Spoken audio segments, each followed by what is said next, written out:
Hi everyone, welcome back to Black Cat Kitchen.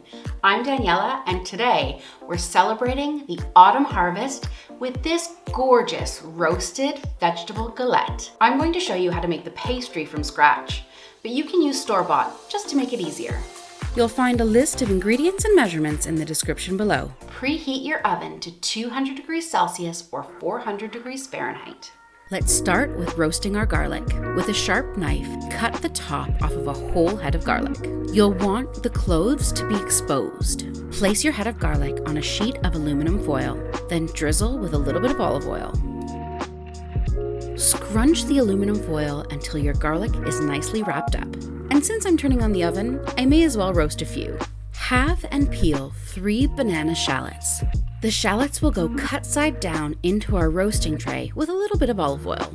I just pop the garlic right in the same tray and then it goes into the oven. The garlic and shallots are going to roast for about 35 to 40 minutes until they get soft and sweet. Time for our pastry. To a bowl, add 400 grams of plain flour and some fresh thyme. It just adds a little something to the pastry. Adding the thyme in now means that you don't have to overwork your dough once you've added in your butter. Now add in 200 grams of butter that has been frozen and then grated. You're just going to start working this butter in really gently by rubbing it between your fingers. You'll know it's ready when it has a wet, sandy consistency. So if you squeeze some in your hand, it will hold together, but then it will easily fall apart with just the touch of a finger. Make a well in the center of your flour and butter mix. Then add in a few tablespoons of icy cold water. I keep a few ice cubes in my water to make sure it stays cold. And you're just going to gently start to work this together until it becomes the right consistency, adding more water as needed. Once your dough holds together in a nice ball, it's ready to chill.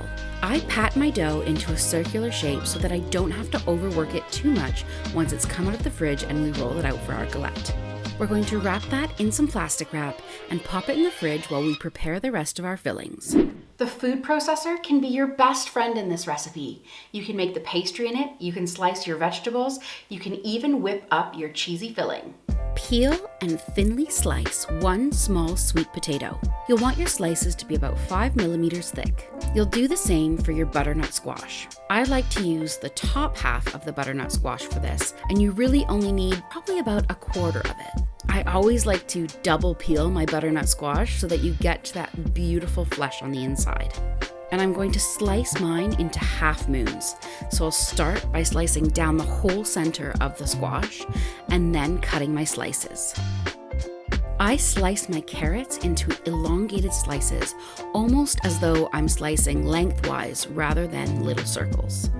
And last but not least, 1 beetroot. Slice off the top and bottom and then peel it. I cut a little sliver off the bottom of my beetroot so it sits nice and flat, and then cut my slices. Our shallots and garlic are lovely and roasted. Now don't turn off your oven. We want it to be nice and hot when we get that galette in there. You'll want to remove any of the papery bits of the shallots, as that won't add a nice texture to our galette. And then chop them finely on a chopping board until they're almost like a shalloty paste. Once your shallots are nicely chopped up, squeeze in the garlic that you've just roasted. I like to squeeze the whole head between the handles of some tongs. This makes sure we get all of that gorgeous garlic out of there. To our shallot mix, we're adding 85 grams of cream cheese and 100 grams of a soft goat's cheese. You'll just want to cream that all together. I'm going to add in a bit more of that thyme just to mimic the flavor that's in our pastry. Give it a little taste and season accordingly. Take your dough out of the fridge and then dust your work surface with some additional plain flour. You'll want to roll this out into a large circle. Don't worry about the shaggy ends. We're going to trim those off. Once your dough is about 5 millimeters thick, trim off your edges just to neaten up your galette. Carefully transfer your pastry onto a lined baking tray. Don't worry if it overlaps the edges at this stage. We're going to be folding it in over our vegetables. Take your cheesy filling and spread it all over the center of your galette dough, leaving about a 2-inch gap on the edges. Start layering your vegetables from the outside and working your way in. You'll want your vegetables to overlap slightly.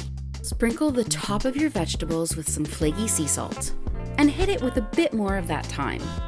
Take the edge of your pastry and start working it into the middle. Just lift it up and fold it over the edge of your vegetables. You'll want to crease every few centimeters so that you've got a lovely pattern around the edge of your galette. In a small bowl, add an egg yolk and a splash of water, and then with a pastry brush, brush the edges of your galette. Put your galette on the lowest rack of the oven and it's going to bake for about an hour to an hour and 10 minutes. If you notice the top is starting to get a little too brown, just cover it with some aluminum foil. Let it cool slightly before cutting into it. This galette is perfect at room temperature or cold or slightly heated up. You can heat it the next day just by popping it back in the oven.